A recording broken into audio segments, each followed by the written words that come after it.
Ikaw ako, kaya ipanalo. Winner tayo lahat.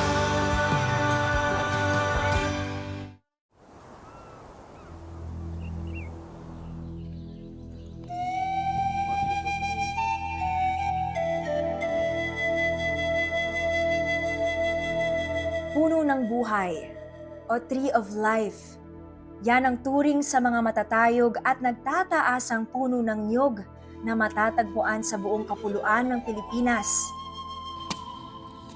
Hitik sa sustansya at sagana sa gamit sa pang-araw-araw na buhay.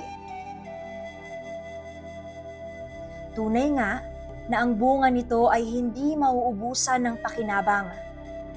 Ang niyog o coconut ay isa sa mga major expert ng bansa sa buong mundo, kaya't itinuturing ito na pinakamahalagang pananim sa Pilipinas.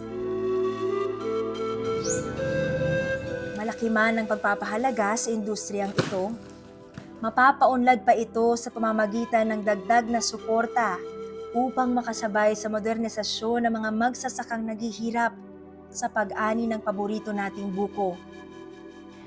Dito sa lalawigan ng Quezon, kilala bilang pangunahing source ng coconut produce, nakilala namin ang mga coconut farmers sa Candasariaya na malaki ang panganib na hinaharap sa araw-araw na pag-aani.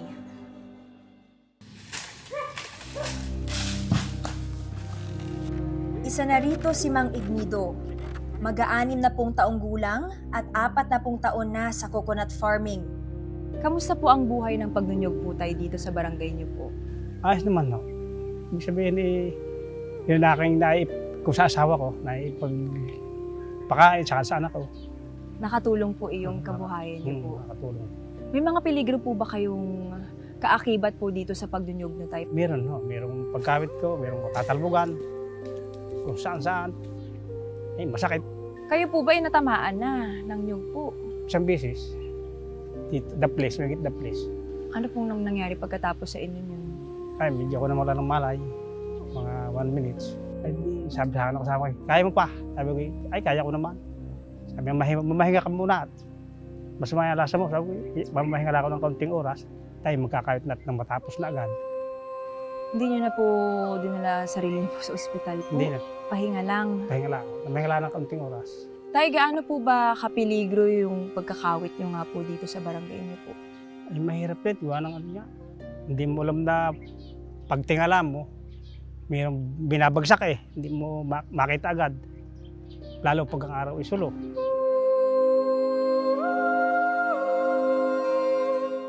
Tay, magkano po ang kinikita niyo po?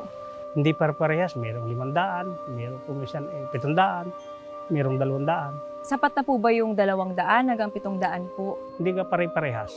Pag misal walang nagpapakawit, walang pira. Tay, ano po bang tulong ang kailangan niyo po sa pagkakawit niyo po?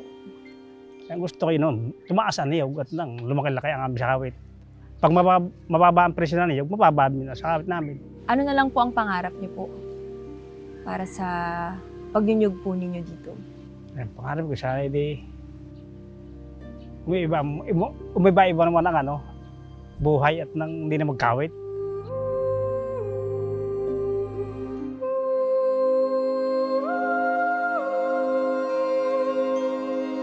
Tay, bali ang material na ginagamit mo ay ang kawayan lang. Yung kawayan. Wala kang pamproteksyon sa'yo pag nahulugan ka.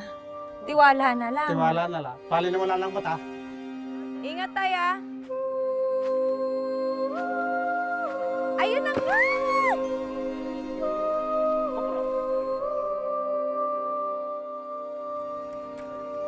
Isa lamang si Mang Ignido sa mga magnunyog na di alintana ang panganib sa pagkuha ng bunga mula sa mataas na puno ng nyog. Nakakalungkot isipin na may mga kababayan tayo na hindi pinalad at binawian ng buhay matapos mahulog sa puno habang kumakawit ng bunga o kaya naman ay nahulugan ng bunga sa ulo.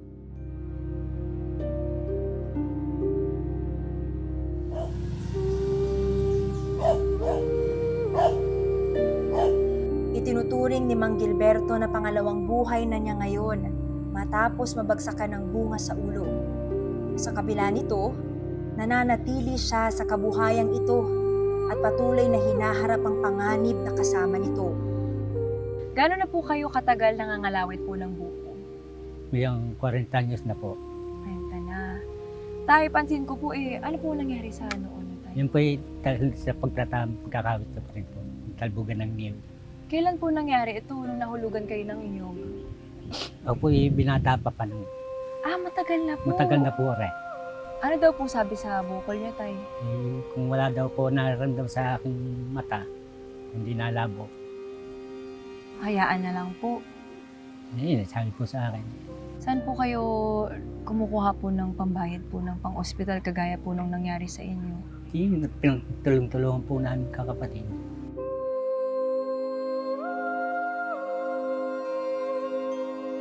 Ano po ba yung mga pagsubok po na nararanasan niyo po ngayon, tay? Naranasan ko po mawalan ako ng malay. Tungkol sa pagkakawit. Tamaan na alas 10, magkamali alas 12. Wala po kayong kasama nung nangyari po yun? Nawalan kayo ng malay, tay? Wala po kung ngayon. Nung kasama ko natakot. Na makita ako nabuhal na. So isa pa po sa kinakaharap niyong problema dito sa pagkakalawit yung tindi ng sikat ng araw at init. Yun na po aming kalaban sa pagkapatanghalina. Anong oras po ba kayo nangangalawit, tay, araw-araw? Simula po sa maga alas 7 hanggang alas 11. At ang uli po na yung mga alas 2, alauna ganyan.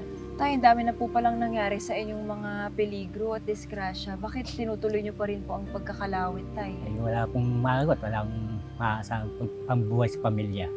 Hindi ko po tinitigil. Kung hindi ko po hanggang kaya ko, gagawin ko. Para sa pamilya.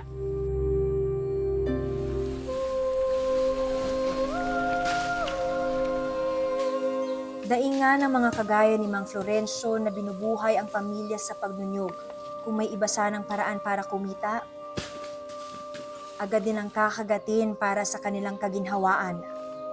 Kung ako ay edad 7 taon, kasama na ako ng tatay ko. Ngayon, ako naman ang nagsusungkit na niyog, kakawit. Kung susumahin, 46 years na ako sa trabaho na to.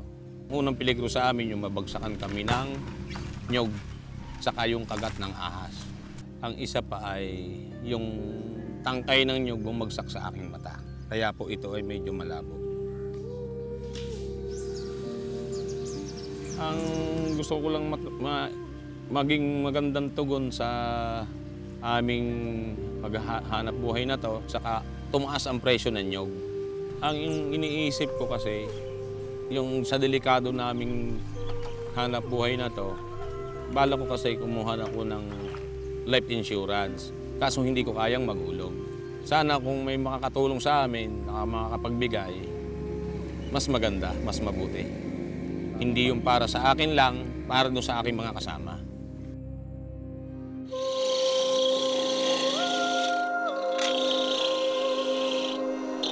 Bukod sa peligro sa kabuhayan, marami rin ang umaaray dahil sa kakulangan ng suportang tututok sa kapakanan ng mga coconut farmers.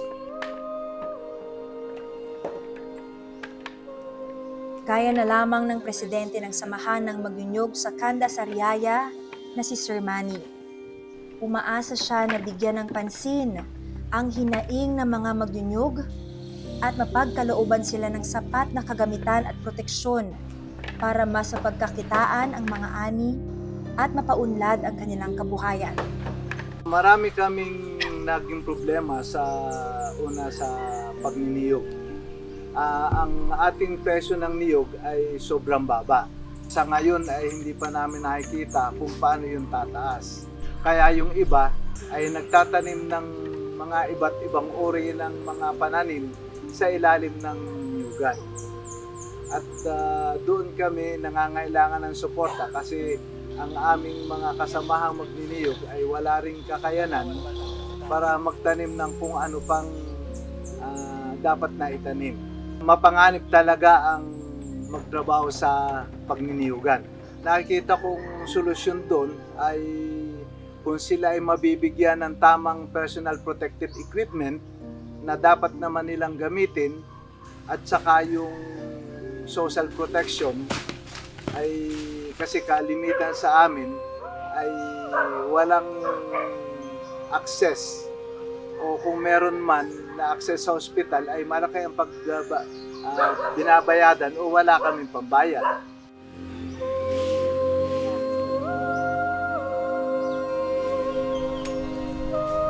Proteksyon sa nakaambang peligro at mga makabagong kagamitan para sa mga kapuso nating coconut farmers.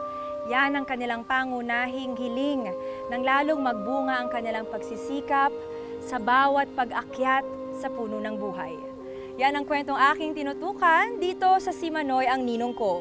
Balik tayo sa studio kasama sina Manoy Wilbert, Jelly at mga panel of experts.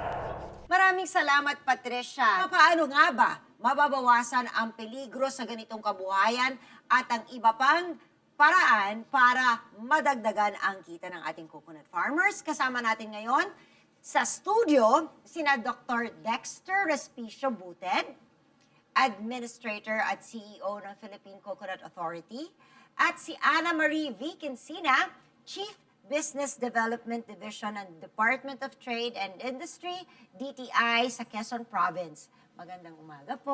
Magandang umaga. Magandang umaga. Umpisahan kaagad natin ang unang tanong. Ano pa ba ang pwede nating ibigay sa kanilang protection with regards to that? Well, siguro magkaroon tayo ng tinatawag natin, may isa katuparan yung professionalization ng coconut farming. Professionalization, ibig po sabihin yan, It's about time really na we have to professionalize the trade of using the PPE, nandyan yung hard hat, opo, nandyan yung mga gloves, yes po, yes. okay, at yung mga gamit natin para sa safety. At siguro yung isa na rin dito na angkop ay yung precision agriculture o yung tinatawag din nating modernization ng ating coconut farming mula sa plantation hanggang sa production. So para ano talaga, mas effective, mas mabilis, mas productive. Tama po yun. Ano pa ba ang pwede nating gawin? Like our farmers, what can we do for them? I mean, they really, if you think about it, isa nga tayo sa pangunahing producers in the world. Pero yung mga farmers natin, parang sila naman na nahihirapan. Paano pa natin sila? Actually, ang gobyerno, pangarap natin na maitaas ang antas ng kabuhayan ng ating mga farmers. Kaya sa Pilipinas, meron tayong bagong Republic Act na sinasabi na yung 11524. Yun yung Coconut Farmers and Industry Development Plan. Una, ang PCA, kami ay nagbibigay ng libreng pananim sa mga farmers natin at nagde-develop tayo ng hybridization. Kami mga hybrid tayo, yung mga open pollination na tinatawag natin para dumami pa yung produksyon ng ating mga coconut farmers.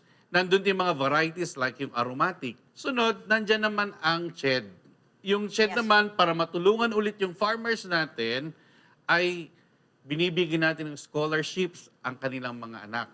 Pero how do they avail of this? Meron ho tayong makipag-ugnayan sa Commission on Higher Education, sa scholarship unit ng ating komisyon. At doon ay binibigay nila yung mga listahan ng mga kurso na pwedeng kunin ng isang cocoa farmers beneficiary. And of course, gaya na ng sinasabi ng marami naming guests dito, importante yung magkaroon ng kooperatiba ang mga farmers para mas marami silang benepisyong makuha. Ngayon, paano naman nila i-market itong mga produktong nagagawa nila? Yes. Kausapin na naman natin si Miss Ana.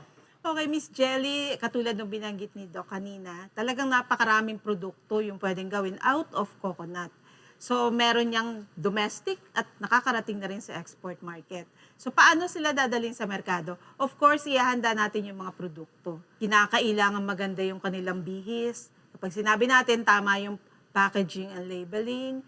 Kinakailangan yung product nila sumusunod sa tamang labeling requirement. Meron din po bang parang program na nagtuturo sa kanila kung ano nga ba ang dapat nilang gawin dito sa mga produktong ito? Or kung ano yung produkto na dapat nilang i-focus? Meron din po bang programang ganyan ng DTI? So, ang DTI po ay part ng CFIDP. Sa amin nakaatas yung research, marketing, and market promotion. Ayan, So, so, talagang makakatulong. makakatulong. So, nagsasagawa po tayo ng mga pagsasanay or pananaliksik do sa mga existing products nila kung paano pa yun ma-enhance. And after that, ating aayusin yung packaging, magbibigay tayo ng product enhancement kung paano pa siya lalo mapapaganda, and then dadalhin natin sila sa market. So, hindi lang po yung products yung ating dinidevelop or yung ating tinututukan. Ang ating mga coconut farmers, kasabay in the sense na binibigyan namin sila ng tama na entrepreneurial mindset. Tinutulungan namin sila na matutunan kung paano yung pagnenegosyo.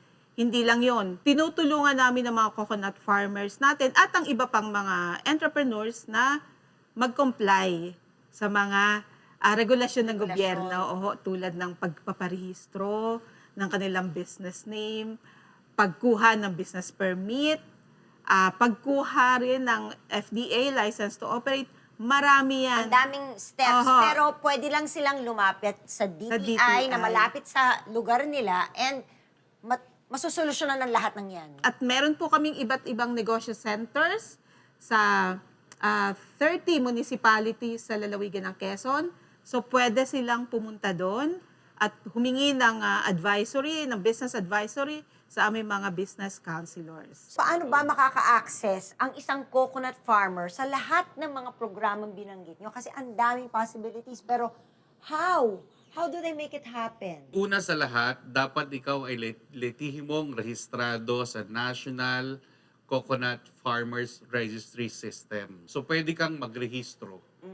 Okay, sa mga PCA offices natin all over the Philippines.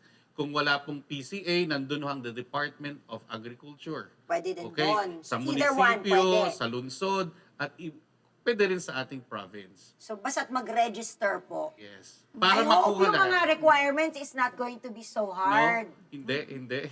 Ikaw naman, Manoy, ano ang gusto mong malaman? Jelly, no, after ko mapakinggan at makita yung mga problema, ito lang ang gusto kong itanong. Ano pa yung mga ibang produkto ba ng coconut na pwede nating magawa, no, para mapataas ang kita ng ating mga magsasaka ng niyog, no?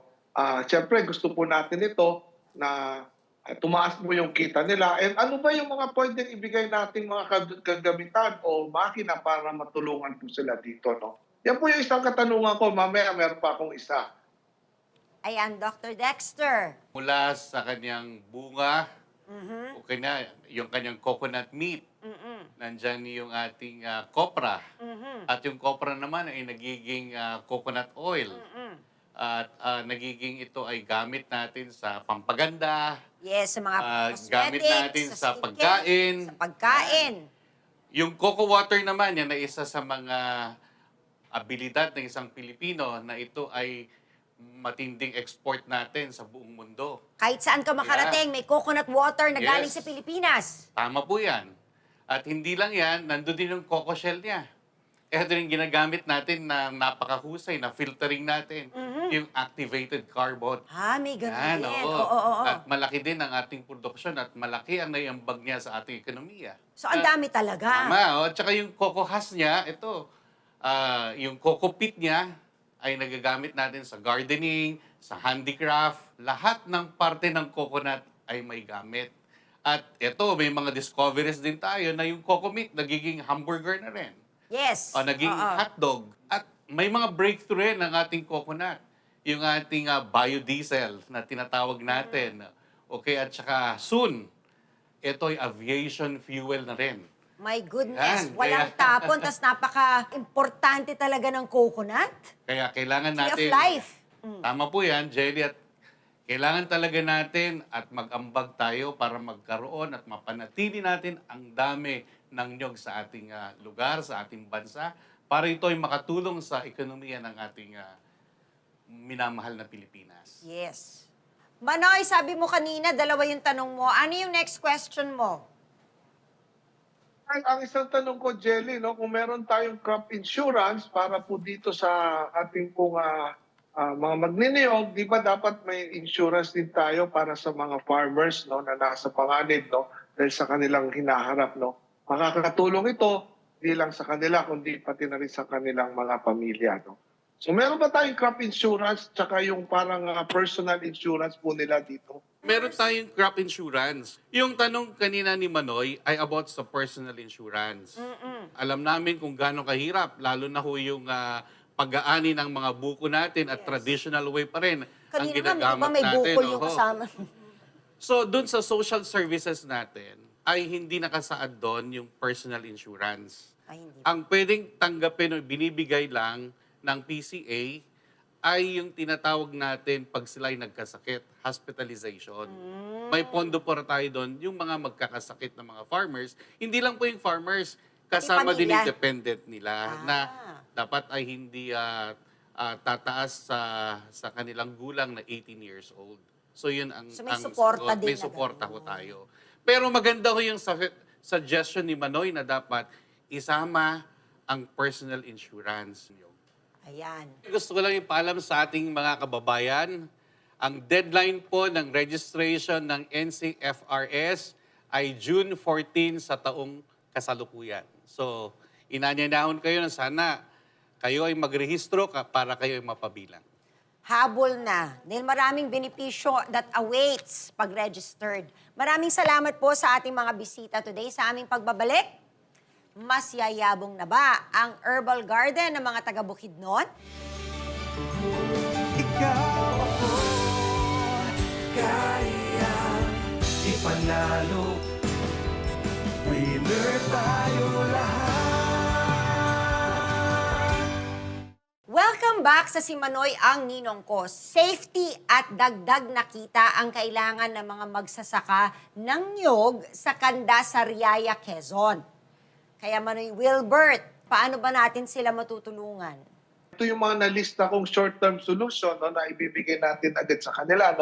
Ito pong personal protective equipments, katulad po ng mga protective eyewear, yung pong clear anti-fog, gloves, mga boots, at of course yung long sleeve uniforms nila na dry fit, para naman hindi po mainit, yung pong mga picking tools or yung karit na tinatawag, yung pong mga vinegar making equipment and ingredients, katulad po ng mga wooden ladle, stainless casserole, glass jars, measuring spoons, strainer, yung pong mga, at saka yung asukal, bibigyan natin sila, and yung extractor at yung pong double burner na with gas tank and regulator, para pong gagamitin nila sa paggagawa po ng suka, or yung pong ibang produktong gagawin nila, Dito naman po sa ating mga long-term solutions, patuloy po tayong makikipag-ugnayan sa PCA sa pamamagitan po ng ating pong PCA administrator dito po sa gusto nating isulong na personal insurance at yung pong mga healthcare services po para sa ating mga magniniyog, And makikipag-ugnayan din tayo sa Department of Agriculture para sa paglalatag ng mga dagdag na oportunidad para sa ating mga coconut farmers. Mula sa pag-expand ng kanilang market, sa pamamagitan ng pagbibigay kaalaman sa kanila ng ibang mga produkto na pwedeng magawa mula sa buko, pagsusulong ng market linkages, intercropping o diversification, hanggang sa paglalatag ng social protection program para po sa mga magniniyog. Makikipag-ugnayan rin po tayo sa PhilHealth at of course sa PCA para sa agarang pagkakaloob ng mga benepisyong pangkalusugan ng mga magniniyog. And makikipag-ugnayan din tayo sa CDA or Cooperative Development Authority para bumuo sila ng mga kooperatiba at makatanggap ng benepisyo mula sa gobyerno. And pagsasanay mula sa TESDA, ito po yung hihingi natin para po sa maintenance at pag-maximize ng mga kagamitan at makinang pinagkakaloob po natin. And lastly, magtatayo po ng mga communal workstations kung saan pwede silang sama-samang magsanay ukol sa mga pwede pang magawang produkto at mga pagkakakitaan mula sa buko. Yun po yung ating mga naisip na long-term solutions, Jenny. Salamat Manoy Wilbert. Ang sagot ng Si Manoy ang Ninong Ko sa pangangailangan ng mga coconut farmers, narito, panoorin natin. Ayan mga kapuso, nandito na ako ngayon sa bahay pamahalaan sa Barangay Kanda, Sariaya, Quezon para sorpresahin natin ang ating mga coconut farmers. Tara, tara!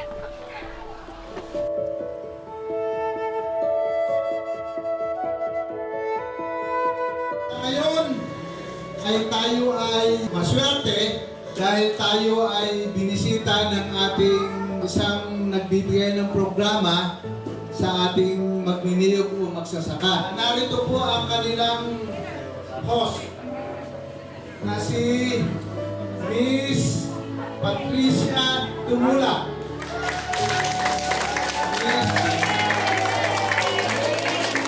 Magandang araw po sa inyo. Muli ako po si Patricia Tumula sa programang Si Manoy ang Ninong Ko. Nakakatuwa po at maraming salamat dahil kayo po ang nagdala at mas pina-enjoy niyo po kami dahil po sa mga coconut products. Hindi lang po dito sa Pilipinas, kundi rin po sa buong mundo. Kaya maraming salamat po. Palakpakan po tayo!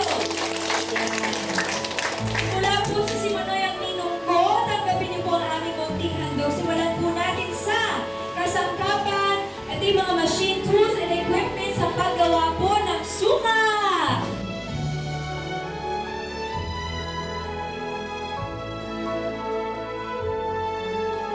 Susunod naman ay dahil nga pang-proteksyon po sa inyong pagkakalawit po, tanggapin niyo po mula sa Manoy ang mga PPEs.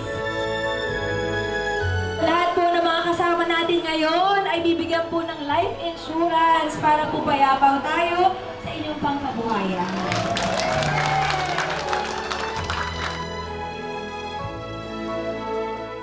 Ako ay nagpapasalamat sa lahat ng membro ng JMA sa binigay sa amin ito. Maraming po salamat sa lahat. Sa lahat po ng inyong ibibigay, malugod po at taos puso namin tatanggapin. Maraming salamat. Ako po nagpapasalamat sa dinulog sa ating mga Panginoong Diyos. Ang pangalan sa pamalaan mo, maraming salamat. Kami po ng Samahang Magniniyog ng Kanda Sariaya ay nagpapasalamat at sabi ko nga kanina, mapalad tayo at tayo ay binisita ng programa ni Manoy ang Ninong Ko. Maraming salamat po sa tulong ninyo. Maraming salamat po.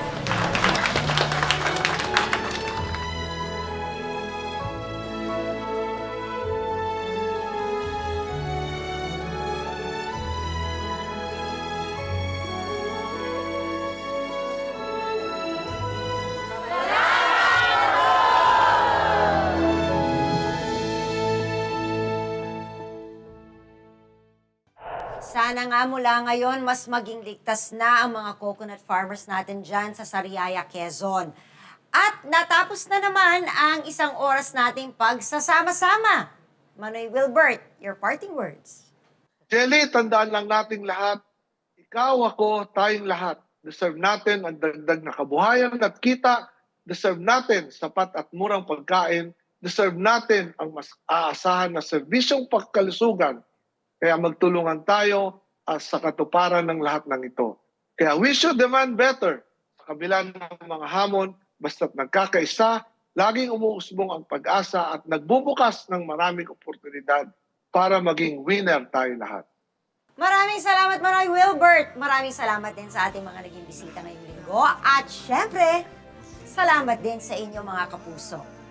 I-follow nyo na po kami sa aming official social media accounts sa FB, si Manoy ang Ninong Ko, IG at TikTok, at ang Ninong Ko. At kung kayo naman po ay nangangailangan ng tulong para sa inyong komunidad o asosasyon o sa mga gustong maging kaagapay namin sa paghahatid ng tulong sa ating mga kababayan, mag-email lang po kayo sa amin sa manoy.wilbert@smanktv.com. Kita-kita ulit tayo next week. Alas 7 ng umaga nationwide, alas 8 ng umaga sa buong Central at Eastern Visayas at pati na rin sa GMA YouTube channel. Bye!